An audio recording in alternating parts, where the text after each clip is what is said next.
আওয়ামী লীগ নিষিদ্ধের দাবিতে সমাবেশ চলছে শাহবাগে। দলটিকে পুনর্বাসন চেষ্টার বিরুদ্ধে হুঁশিয়ারি নেতাদের। আওয়ামী লীগ নিষিদ্ধের সিদ্ধান্ত নেবে জনগণ। মঈন খানের মন্তব্য, কোনোভাবেই জনতার ঐক্য বিনষ্ট হতে দেয়া যাবে না, বললেন ডাক্তার জাহিদ। হত্যা মামলায় কারাগারে নারায়ণগঞ্জ সিটির সাবেক মেয়র সেলিনা হায়াত আইভি। গ্রেপ্তার কেন্দ্র করে সমর্থক এলাকাবাসীর বিক্ষোভ।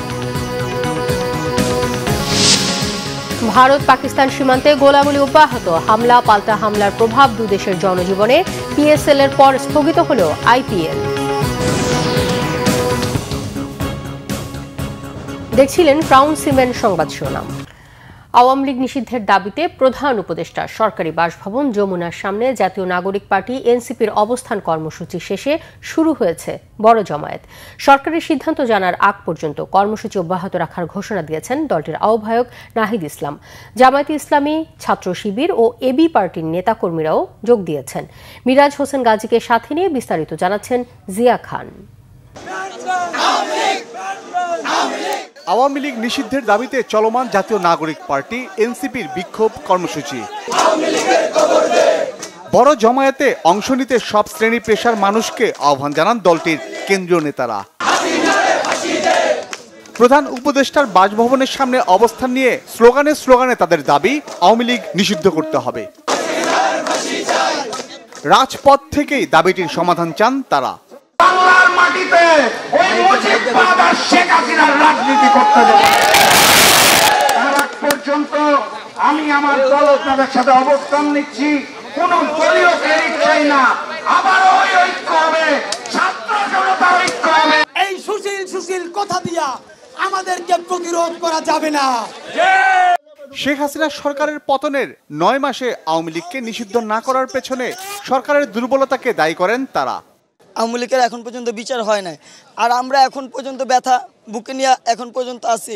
পাউছিরা হাঁটাচলা করতে পারি না। সুস্থ জীবনটা অসুস্থ যারা করে দিল তাদের এখন পর্যন্ত বিচার কেন হলো না? তার জন্য আজকে আমাদের আন্দোলনে আসা। এই 9 মাসে করে না, এই আওয়ামী লীগের দোসর এই উপদেষ্টাদের মধ্যে লুকাই আছে। বিপ্লবীদেরকে ধারণ করে না সরকার, এই জন্যই সরকারের এই দুর্বলতার কারণে সরকার ডিসিশন নিতে পারতেছে না। এর আগে বৃহস্পতিবার রাত 10টার দিকে আওয়ামী লীগ নিষিদ্ধের দাবিতে প্রধান উপদেষ্টার বাসভবনের সামনে অবস্থান নেয় জাতীয় নাগরিক পার্টির নেতাকর্মীরা। সঙ্গে যোগ দেয় বৈষম্য বিরোধী ছাত্র আন্দোলন। রাত 1:45টার দিকে কর্মসূচিতে যোগ দেন এনসিপির আহ্বায়ক নাহিদ ইসলাম সহ শীর্ষ নেতারা। আওয়ামী লীগ নিষিদ্ধে সরকারের সিদ্ধান্ত জানার আগ পর্যন্ত অবস্থান কর্মসূচি চালিয়ে যাওয়ার ঘোষণা দেন নাহিদ ইসলাম।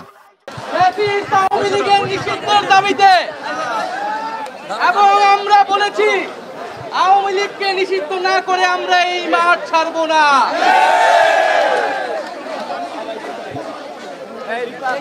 এই অন্তর্বর্তী সরকারের প্রথম দায়িত্ব ছিল আওয়ামী লীগকে নিষিদ্ধ করা। আমরা সরকারের ভিতরে সরকারের বাইরে সবসময় সেই দাবি বলেছি, কিন্তু আজকে 9 মাস পরে আওয়ামী লীগ নিষিদ্ধের জন্য আমাদেরকে রাজপথে নামতে হচ্ছে। এই গণহত্যাকারী আওয়ামী লীগকে রাষ্ট্রদ্রোহী, ফ্যাসিস্ট এবং সন্ত্রাসী হিসেবে ঘোষণা না করছেন এবং নিষিদ্ধ না করছেন ততক্ষণ পর্যন্ত এখানে কেউ এখান থেকে উঠবে না। জাতীয় নাগরিক পার্টি এনসিপি কর্মসূচিতে যোগ দেন জামায়াতে ইসলাম, ছাত্র শিবির সহ আরো কয়েকটি সংগঠন। জিয়া খান, বাংলাভিশন, ঢাকা। আওয়ামী লীগ নিষিদ্ধ হবে কিনা সিদ্ধান্ত জনগণের, বলেছেন বিএনপি স্থায়ী কমিটির সদস্য ডক্টর আব্দুল মঈন খান। গুলশানে বিএনপি চেয়ারপারসনের রাজনৈতিক কার্যালয়ে যুক্তরাষ্ট্রের কার্টার সেন্টারের প্রতিনিধি দলের সঙ্গে বৈঠক শেষে তিনি একথা বলেন। দ্য কার্টার সেন্টারের 6 সদস্যের সাথে বৈঠকে বিএনপির পক্ষে নেতৃত্ব দেন দলের মহাসচিব মির্জা ফখরুল ইসলাম আলমগীর। দ্য কার্টার সেন্টারের পক্ষে নেতৃত্ব দেন ডেমোক্রেসি প্রোগ্রামের senior associate director Jonathan stone street. পরে সাংবাদিকদের প্রশ্নের জবাবে ডক্টর আব্দুল মঈন খান বলেন, আওয়ামী লীগ নিষিদ্ধ হবে কিনা তা বিএনপির সিদ্ধান্ত নেওয়ার বিষয় নয়। এটি নির্বাচন কমিশন, সরকার ও যারা নিষিদ্ধ করতে চায় তাদের ঐকমত্যের বিষয়। জনগণই সিদ্ধান্ত নেবে কারা নির্বাচন করবে বা কারা করবে না। বলেন, জনগণের প্রতিনিধিত্ব নির্ধারিত হতে পারে একমাত্র সুষ্ঠু নির্বাচনের মাধ্যমে। নির্বাচন যত তাড়াতাড়ি হবে ততই বাংলাদেশের জন্য মঙ্গলজনক বলেও মন্তব্য করেন ডক্টর আব্দুল মঈন খান। 5 অগস্টের ঐক্য যেন কোনোভাবে নষ্ট না হয় সে বিষয়ে সবার প্রতি আহ্বান জানিয়েছেন বিএনপি স্থায়ী কমিটির সদস্য অধ্যাপক ডক্টর AZM জাহিদ হোসেন। সকালে জাতীয় প্রেস ক্লাবে প্রবাসী রেমিটেন্স যোদ্ধাদের ভোটাধিকার প্রতিষ্ঠা বিষয়ক এক আলোচনায় এ আহ্বান জানান। সরকার সংশ্লিষ্টদের মধ্যে বিশৃঙ্খলা দেখা যাচ্ছে উল্লেখ করে তিনি বলেন, দেশের জনগণ এসব পছন্দ করছে না। বলেন, সময় ক্ষেপণ কমিয়ে দ্রুত নির্বাচনের রোডম্যাপ ঘোষণা করলে জনগণের মধ্যে সব ধরনের সংশয় কমে যাবে। সভায় ফ্যাসিস্ট সরকারের জেল, জুলুম, নির্যাতন ও নিপীড়নের কথা তুলে ধরেন যুক্তরাজ্য বিএনপির সভাপতি ও চেয়ারপারসনের উপদেষ্টা MM মালিক। প্রবাসীদের ভোটাধিকার প্রয়োগের দাবিও জানান তিনি। কেন প্রবাসীদের উপরে জুলুম হবে? এবং প্রবাসীরা রেমিটেন্স যোদ্ধা, আমাদের ফরিয়াদ প্রবাসীদের ভোটাধিকার দিতে হবে। বিএনপি ভারপ্রাপ্ত চেয়ারম্যান সাহেব বলেছেন যে প্রবাসীদের মূল্যায়ন হবে।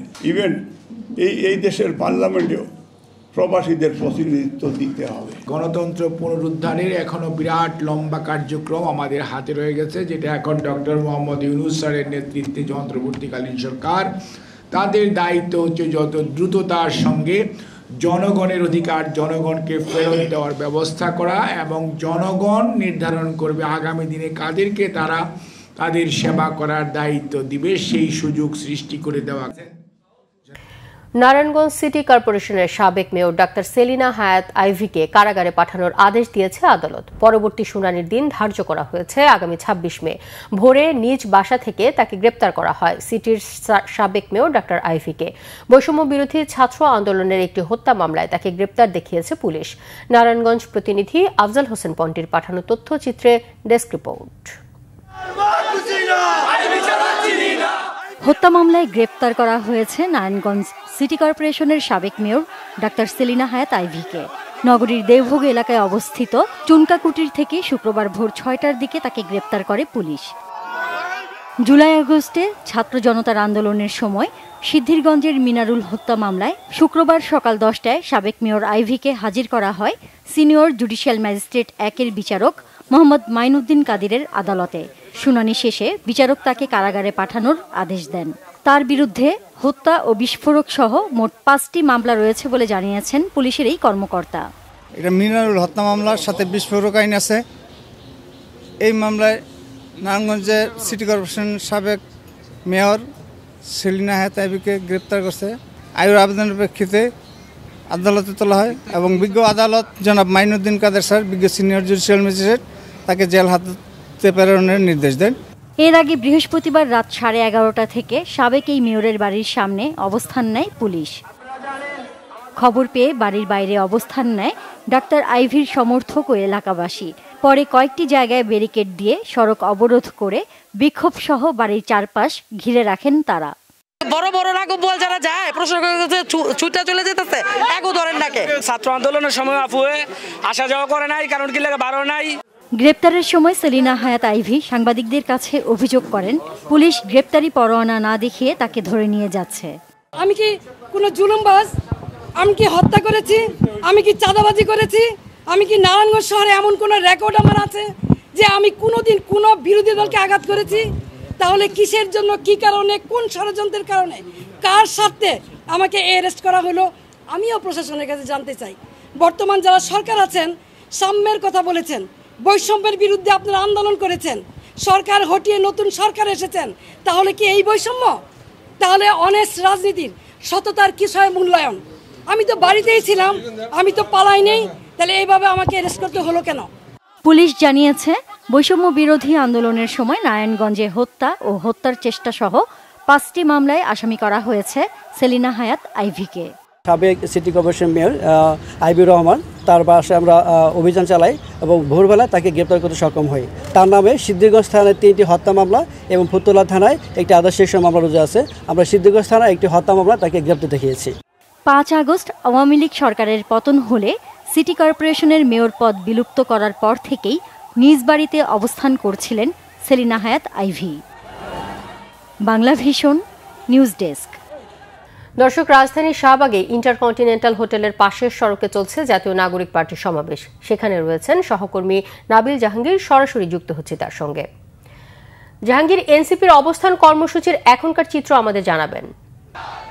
রৌনক, আপনি জানেন যে গত রাত থেকে আওয়ামী লীগের নিষিদ্ধের দাবিতে যমুনার সামনে যে অবস্থান কর্মসূচি শুরু করেছিল এনসিপি সহ বিভিন্ন রাজনৈতিক দল, সেটি কিন্তু আজকে জুম্মার নামাজের পর যমুনার থেকে পশ্চিম দিকে যে ফোয়ারাটি রয়েছে সেখানে কিন্তু একটি মঞ্চ তৈরি করে তারা সেখানে অবস্থান কর্মসূচি পালন করছে। এবং আমি আপনাকে জানিয়ে রাখতে চাই, শুধু এনসিপি নয়, এনসিপির সাথে কিন্তু অনেকগুলো রাজনৈতিক দল এবং সংগঠন এখানে আসলে যুক্ত হয়েছে এবং তারা বলছেন যে শুধু কোনো রাজনৈতিক ব্যানারে নয়, এটি কিন্তু একটি অরাজনৈতিক ব্যানারেই তারা আসলে আওয়ামী লীগের নিষিদ্ধে এখানে অবস্থান কর্মসূচি পালন করবে। আপনি নিশ্চয়ই শুনতে পাচ্ছেন এখান থেকে আওয়ামী লীগ ব্যান করার স্লোগান দেওয়া হচ্ছে এবং আমরা এখন পর্যন্ত জানতে পেরেছি এখানে কিন্তু হেফাজত ইসলাম, জামাত ইসলাম, এনসিপি, জাতীয় গণতান্ত্রিক পার্টি, ইসলামিক আন্দোলন, ইসলামিক যুব আন্দোলন এবং শিবিরের নেতাকর্মীরা কিন্তু এখানে অংশগ্রহণ করেছে। এবং কিছুক্ষণ আগে আমরা দেখেছি শিবিরের যিনি ঢাকা বিশ্ববিদ্যালয় সভাপতি রয়েছেন তিনি কিন্তু একটি বিশাল মিছিল নিয়ে এখানে এসে উপস্থিত হয়েছেন। এছাড়াও কিন্তু মঞ্চে কিন্তু এনসিপির কেন্দ্রীয় নেতার মধ্যে আমরা হাসনাতকে দেখতে পেয়েছি। এখানে হাসনাত আব্দুল্লাহ রয়েছেন, কেন্দ্রীয় যারা নেতৃবৃন্দ রয়েছেন তারা কিন্তু এখানে রয়েছেন এবং তারা যেটি বলছেন আজকে কিন্তু তারা একটি ব্যাপক এবং বিশাল সমাগমের প্রত্যাশা করছেন এবং তারা বলছেন যে আওয়ামী লীগে নিষিদ্ধ করার আগ পর্যন্ত তারা কিন্তু এই আন্দোলন কর্মসূচি যেটি সেটি চালিয়ে যাবে। আপনি কিন্তু জানেন যে ঢাকা সহ সারা দেশ জুড়ে কিন্তু এনসিপি বেশ কিছুদিন ধরে আওয়ামী লীগের নিষিদ্ধের দাবিতে কিন্তু নানা কর্মসূচি পালন করে আসছে এবং বিভিন্ন রাজনৈতিক দল এবং সংগঠনের সাথে কিন্তু তারা আলাপ আলোচনা করছেন এবং এই বিষয়টির উপর একটি ঐক্য গড়ে তোলার চেষ্টা করছেন এবং সেই ঐক্যের একটি ফল কিন্তু আজকে আমরা দেখতে পাচ্ছি। এখানে শুধু এনসিপি ছাড়াও অন্যান্য রাজনৈতিক দল, বিশেষ করে ইসলামিক অনেক সংগঠন এবং জুলাইয়ের অনেক সংগঠন কিন্তু এই অবস্থান কর্মসূচিতে অংশ নিয়েছে। এই ছিল এখানকার সবশেষ খবর। রৌনক। নাবিল, আপনাকে ধন্যবাদ। দর্শক, জাতীয় নাগরিক পার্টির সমাবেশ থেকে আমাদের সহকর্মী সেখানকার অবস্থা সম্পর্কে জানাচ্ছিলেন। বাজারে নতুন চালের সরবরাহ বাড়ায় কমতে শুরু করেছে চালের দাম। কাটারি, নাজির শাইল ছাড়াও অন্য সব ধরনের চালের দাম কমেছে কেজিতে 1 থেকে 3 টাকা পর্যন্ত। অন্যান্য মাছের বাজার অপরিবর্তিত থাকলেও কেজিতে 100 টাকা বেড়েছে ইলিশের দাম। পেঁপে, বেগুন সহ সপ্তাহের ব্যবধানে কিছু সবজির দাম বেড়েছে কেজিতে 10 টাকা পর্যন্ত। আরও বিস্তারিত জানাচ্ছেন মোবাশ্বের আহমদ। বড়র মৌসুম থাকায় বাজারে নতুন চালের সরবরাহ বেড়েছে, তাই কিছুটা কমতে শুরু করেছে এর দাম। সপ্তাহের ব্যবধানে 28 জাতের চালের দাম কমেছে কেজি প্রতি 2 টাকা। বাজার ভেদে বিক্রি হচ্ছে 55 থেকে 59 টাকা পর্যন্ত। মিনিকেট চাল বিক্রি হচ্ছে কেজি 68 থেকে 75 টাকায়। তবে কাটারি, নাজির শাইল জাতের চিকন চাল আগের মতোই বিক্রি হচ্ছে 80 থেকে 86 টাকায়। আমি 28 পুরান চালটা কিনলাম, এটার দাম হলো 59 টাকা কেজি নিল। 28টা কোয়ালিটি বেজে 2 টাকা 3 টাকা এরকম সব চালের দাম কমে গেছে। শুধু নাজির শাল আর চিনি গুঁড়ো ওগুলোর দাম এখনো কমেনি, ওগুলো আগের দামে আছে। চালের বাজারে যখন কিছুটা স্বস্তি তখন বাড়তির দিকে সবজির দাম। পেঁপে আর বেগুন বিক্রি হচ্ছে 80 টাকা কেজি। আকার ভেদে লাউ প্রতি পিস 50 থেকে 80 টাকা। দুন্দুল ঝিঙার কেজি 40 থেকে 50 টাকা। করলা 60 টাকা কেজিতে বিক্রি হচ্ছে। তবে সজনে আর কচুরমুখীর দাম 100 টাকার উপরে। ঝিঙ্গা লইলাম 60 টাকা কেজি, কাঁকড়া লইলাম 80 টাকা কেজি, এরপর লইলাম 60 কেজি পটল, জালি লইলাম 170 টাকা। সবজিটার দাম বাড়তি থেকে এখন আবার মাঝখানে কাকা কম ছিল। 200 টাকা কেজি হলো তেলের দাম, চিনির দাম 120 টাকা কেজি। 60 জন লোক তেল আনে বাংলাদেশে, এই সিন্ডিকেটে সরকার ভাঙতে পারছে না। এদিকে ফার্মের মুরগির দাম কেজিতে 10 টাকা বেড়ে বিক্রি হচ্ছে 180 টাকায়। লেয়ার 260 থেকে 270 টাকায়। বাড়তে শুরু করেছে সব ধরনের ডিমের দামও। লাল ডিম ছিল 120 টাকা, তো 2-3 দিন যাবত আপনার 130 টাকা ডজন হয়েছে, 44 টাকা হালি। ইলিশের দাম বেড়েছে কেজিতে 100 টাকা পর্যন্ত। বড় রুই 750 থেকে 800 ও ছোট রুই 350 থেকে 400 টাকা কেজিতে বিক্রি হচ্ছে বাজারে। মোবাশ্বের আহমেদ, বাংলা ভিশন, ঢাকা। টানটান উত্তেজনার মধ্যে দুই প্রতিবেশী ভারত পাকিস্তান আবার পাল্টাপাল্টি হামলার দাবি করলেও ক্ষয়ক্ষতির তথ্য স্বীকার করেনি কেউই। উত্তেজক পরিস্থিতিতে পাকিস্তানের প্রতিরক্ষামন্ত্রী খাজা আসিফ জানিয়েছেন স্থিতিশীলতা ফেরাতে মধ্যস্থতা প্রক্রিয়া শুরু করেছে উপসাগরীয় দেশগুলো।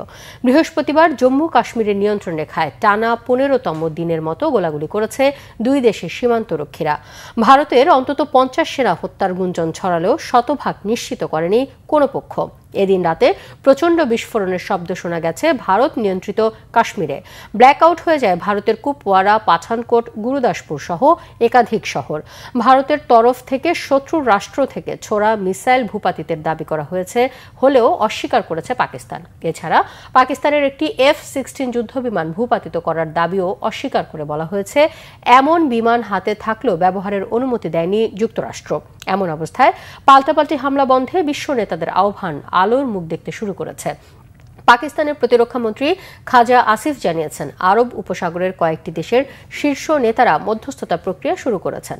হুঁশিয়ার দিয়ে বলেছেন ভারতের বেসামরিক স্থাপনা এড়িয়ে গেলেও নিশ্চিতভাবে সামরিক অবস্থানে হামলা চালাবে পাকিস্তান সেনাবাহিনী। এমন পরিস্থিতির মধ্যেই পাকিস্তান সফর করছেন ইরানের পররাষ্ট্রমন্ত্রী। আইপিএল টি-20 প্রসঙ্গ। ভারত ও পাকিস্তানের মধ্যে সংঘাতের কারণে চলতি আইপিএল স্থগিত ঘোষণা করা হয়েছে। বিসিসিআইয়ের এক সূত্র আজ ভারতের সংবাদ মাধ্যম হিন্দুস্তান টাইমসকে খবরটি নিশ্চিত করেছে। একই কারণে গতকাল রাতে পিএসএল পাকিস্তান থেকে আরব আমিরাতে সরিয়ে নেয় পিসিবি। ভারতের জম্মু সহ সীমান্তবর্তী কয়েকটি এলাকায় গতকাল মিসাইল হামলা চালায় পাকিস্তান। এয়ার রেড সতর্কতার অংশ হিসেবে এরপর ধর্মশালায় স্টেডিয়ামের আলো নিভিয়ে দেওয়া হয় এবং পাঞ্জাব কিংস ও দিল্লি ক্যাপিটালসের মধ্যকার ম্যাচটি ঘোষণা করা হয়। ধর্মশালা স্টেডিয়াম পাঠানকোট থেকে 100 কিলোমিটারের কম দূরত্বে অবস্থিত, যেখানে মিসাইল হামলার কারণে এয়ার রেড সতর্কতার ঘণ্টা বাজানো হয়। গতকাল রাতে আইপিএল এর ম্যাচ বন্ধ ঘোষণার পর টুর্নামেন্টের ভবিষ্যৎ নিয়ে আজ সিদ্ধান্ত নেওয়ার কথা জানিয়েছিলেন বিসিসিআইয়ের সহ সভাপতি রাজীব শুক্লা। হিন্দুস্তান টাইমসকে বিসিসিআইয়ের এক সূত্র বলেছেন টুর্নামেন্ট পরে শুরু করা যাবে কিনা আর সেটা করলে কখন এ বিষয়ে পরে সিদ্ধান্ত নেবে বোর্ড। এদিকে রাওয়ালপিন্ডি স্টেডিয়াম চত্বরে বৃহস্পতিবার একটি ড্রোন বিধ্বস্ত হওয়ায় পিএসএল, করাচি কিংস ও পেশওয়ার জালমির নির্ধারিত ম্যাচ স্থগিত করে পিসিবি। পরে বিদেশি খেলোয়াড়দের সঙ্গে জরুরি মিটিং করে টুর্নামেন্ট আরব আমিরাতে সরিয়ে নেওয়ার ঘোষণা দেয় বোর্ড। টুর্নামেন্টে বাকি 8 ম্যাচের সূচি ও ভেন্যু শিগগিরই চূড়ান্ত করার কথা জানিয়েছে পিসিবি। যারা প্রোটিনের চাহিদা পূরণে প্রতিদিন দুধ, ডিম, মাছ ও মাংস খেতে পারেন না, তাদের জন্য ধান গবেষণা ইনস্টিটিউট উদ্ভাবন করেছে পুষ্টি সমৃদ্ধ বালাম জাতের ধান ব্রি 107। এই ধান চাষে সফল হয়েছেন গোপালগঞ্জের কৃষকরা। গবেষকরা বলছেন সাধারণ চালে 6 থেকে 8% প্রোটিন মিললেও প্রিমিয়াম কোয়ালিটির এই ধানে মিলবে 10.02%। গোপালগঞ্জ প্রতিনিধি মনোজ সাহার তথ্য, ছবিতে একটি ডেস্ক রিপোর্ট। 2024 সালে সারা দেশে চাষাবাদের জন্য অবমুক্ত করা হয় উচ্চ প্রোটিন সমৃদ্ধ ব্রি ধান 107, যার জীবনকাল 148 দিন। এতে রয়েছে 29.3% অ্যামাইলোজ আর 10.2% প্রোটিন। পরীক্ষামূলকভাবে গোপালগঞ্জে 1 হেক্টর জমিতে এ ধানের চাষ করেছেন কৃষকরা। ফলনও হয়েছে ভালো। প্রতি হেক্টর জমিতে 9.57 মেট্রিক টন ফলন দিতে সক্ষম হলেও এবার কৃষকরা ফলন পেয়েছে 8.75 মেট্রিক টন। এতে বেশি লাভের সম্ভাবনা দেখছেন তারা। 52% জমি কাটছি এবং ধান মলছি, মলার পরে আমার 52% 41 মণ ধান হয়েছে। চাষ করার পরেও আমরা দেখতেছি যে না, অন্য যে ধান লাগাইতেছি তার চেয়েও এই ধানটার মানে ফলনটা একটু ভালো হইতেছে। 107 ধানটা লাগাইছি আমি। এই ধানটা লাগানো আমার সুবিধা আমার বীজ কিনা লাগতেছে না। সামনেবার এই ধানটা বীজ রেখে আমি এই ধানটাই বীজ দিয়ে আবার লাগাইতে পারবো। যত ধান লাগিয়েছে তার ভিতরে এই 107 ধানই সবচেয়ে ভালো ও এর ফলনও বেশি হয়। এ ধানের আবাদ সম্প্রসারণে কাজ করছে কৃষি বিভাগ। মাছ, মাংস, প্রোটিন পাওয়া যায়, কিন্তু ধান গবেষণার আবিষ্কারের কারণে এখন কিন্তু আমরা চালে প্রোটিন পাচ্ছি। এটা একটা বিশাল বিষয়। মনে হয় পৃথিবীর কোনো দেশ এটা এখন পর্যন্ত সে ধানের মধ্যে প্রোটিন সেটা দিতে পারে নাই। অনুকূল পরিবেশ পায় 9.5 টন পর্যন্ত ফলন দিতে পারে। বাণিজ্যিকভাবে কৃষিতে ব্রি 107 রূপান্তর ঘটাবে বলে মনে করেন গবেষকরা। অ্যামাইলোজের পরিমাণটা বেশি হওয়াতে এই ভাতটা ঝরঝরে মানুষ পছন্দ করে এবং এটা একটা প্রিমিয়াম কোয়ালিটি রাইস, মানে কি এটা চিকন সরু। এবং আমরা এখন আমাদের উন্নতির সাথে সাথে আমাদের রুচিরও পরিবর্তন হয়ে গেছে। আমরা এখন চাই যে সবাই চিকন চালে ভাত খেতে।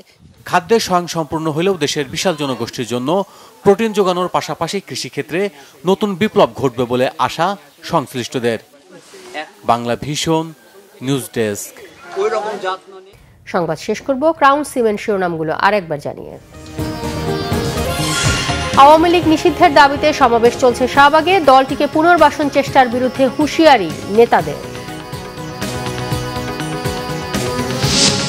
আওয়ামী লীগ নিষিদ্ধের সিদ্ধান্ত নেবে জনগণ, মঈন খানের মন্তব্য। কোনোভাবেই জনতার ঐক্য বিনষ্ট হতে দেওয়া যাবে না, বললেন ডাক্তার জাহিদ। হত্যা মামলায় কারাগারে নারায়ণগঞ্জ সিটির সাবেক মেয়র সেলিনা হায়াত আইভি, গ্রেপ্তার কেন্দ্র করে সমর্থক এলাকাবাসীর বিক্ষোভ। ভারত পাকিস্তান সীমান্তে গোলাগুলি অব্যাহত, হামলা পাল্টা হামলার প্রভাব দুদেশের জনজীবনে। পিএসএল এর পর স্থগিত হল আইপিএল। এই ছিল এখনকার মতো। পরের সংবাদ বিকেল 4টায়, এর আগে 3টায় রয়েছে নিউজ টপ 10 দেখার আমন্ত্রণ রইল। ধন্যবাদ।